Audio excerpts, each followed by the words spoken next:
in the building, it created an environment or atmosphere of learning.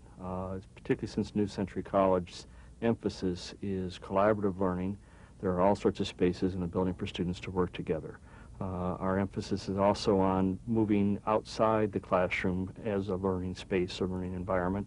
And again, the building provided a great venue for that. The college is an attempt to create an atmosphere, a small college within the large university, a place where students are going to know each other. Allowing the students the freedom to move around, to the simple things of taking a Coke and a sandwich into the library is helping to make it feel like home for the students. And from every comment that I get from the students, they attribute that to why it's so comfortable being in the building, because there is life, there is activity, and then there is that integration of functions and activities that make it a very vibrant building to be in. It's alive. Everything is right here, from food to computers to the library to research, movies, anything you want. Because I'm a New Century student, so it's really good having the New Century office here and having the libraries, copy machines, the bookstores. I mean, everything's here. It's an easy base for my classes. Actually, I work full-time and I come here, and I don't have time to get anything to eat, and I usually just stop in here. It's a lot more convenient. You have the Mason card, everything's real quick and easy. I don't have to worry about stopping at the bank. I just run in here, get something to eat, run to class. What I like best about the Johnson Center is the environment and the open spaceness, and the people in it is very friendly environment, and that's it's one of the best things about George Mason, I think. You know, whenever I visit the Johnson Center, one of the things that really strikes me is the power of being able to take food and drink any place.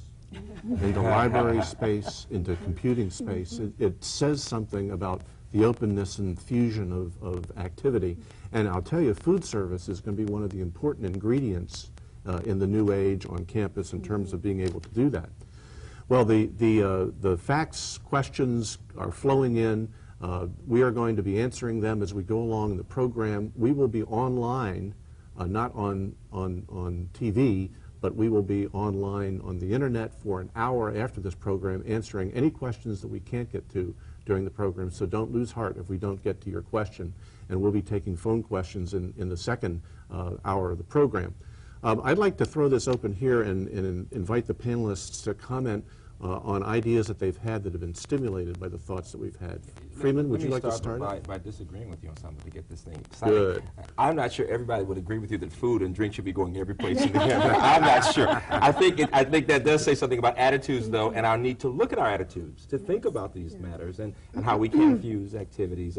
But my major point has to do with the use of technology in a learner-centered environment. The fact is that we have an opportunity as administrators, faculty, students to learn ourselves about the possibilities for our campuses by using the technology to look at what SCUP is doing with the summary of best practices. The fact is you can't get to every campus. You can't go possibly from California to George Mason, but you can go on the web and look at what's going on and get some ideas and find out people you can talk to about those matters. Because what happens if you don't do that is that you don't get the breadth, you don't get the understanding of the possibilities of what you can have. And obviously, what works on one campus will not work exactly the same way on another campus, but you can pick from the best practices and fit those things into the culture of the institution. And I think what we need to do is to encourage people to think broadly about food and drink or whatever in different kinds of ways. And what we really want to try to assure is that nobody with a building opportunity out there is going to miss an opportunity and a chance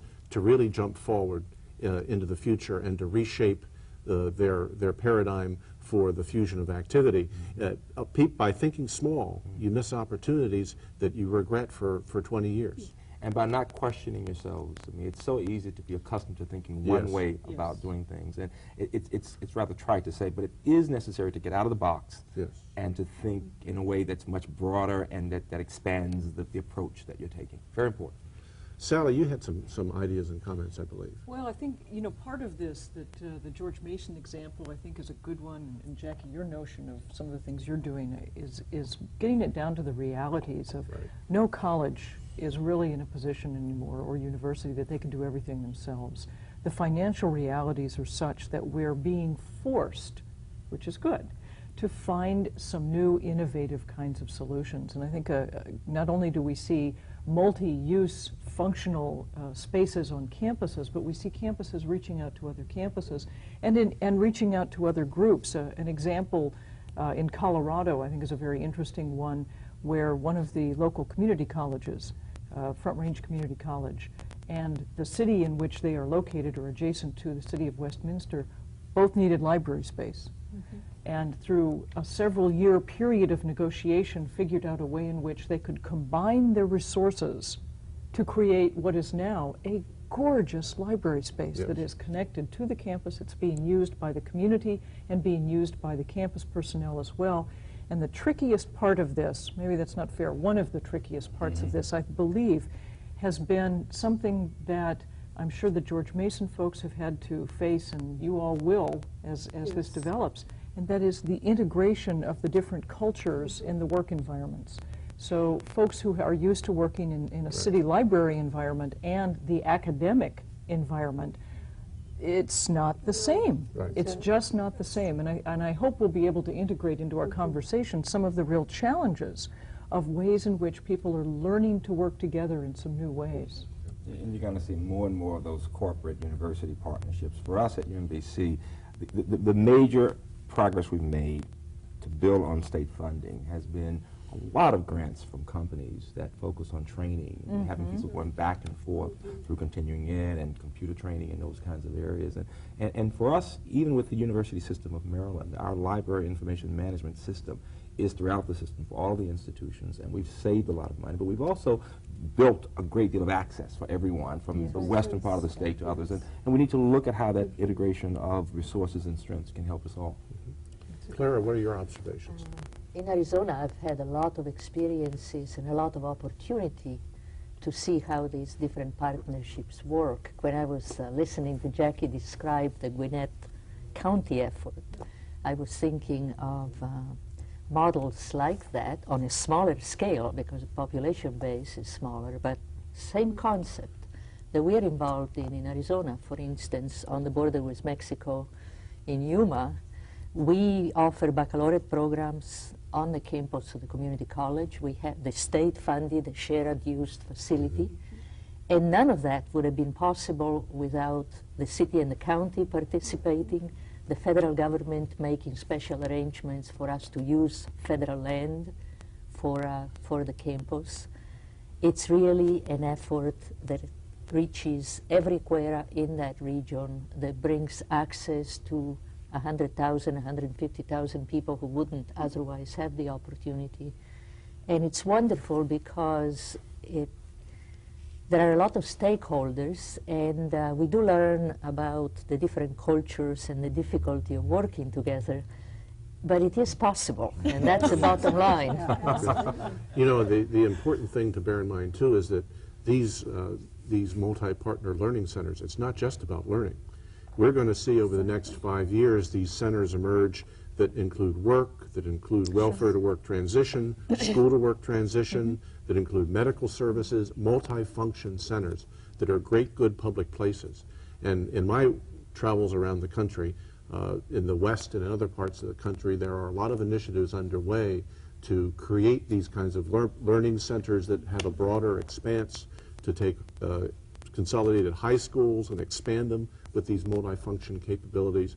And I believe we're going to see over the next few years a renaissance of those kinds of communities through these sorts of development activities. Go ahead, please, go ahead. As we talk along here, though, it occurs to me that in all of this, change is the reality, and it's an issue. It's an issue for all of our institutions. Is how do we? You can start anywhere you want in the organization. The administrators, how do you get them to think in different ways? Whether it's about integrating services, or whether it's about where we get money, or how we leverage resources. And of course, central to it all are the students, and we then are led to think about the academic environment in a very real way. What are the incentives that we're going to be able to put there, or that we need to put there, to bring faculty along? to bring faculty on board, to support them in ways that are extremely important to support them. And how do you deal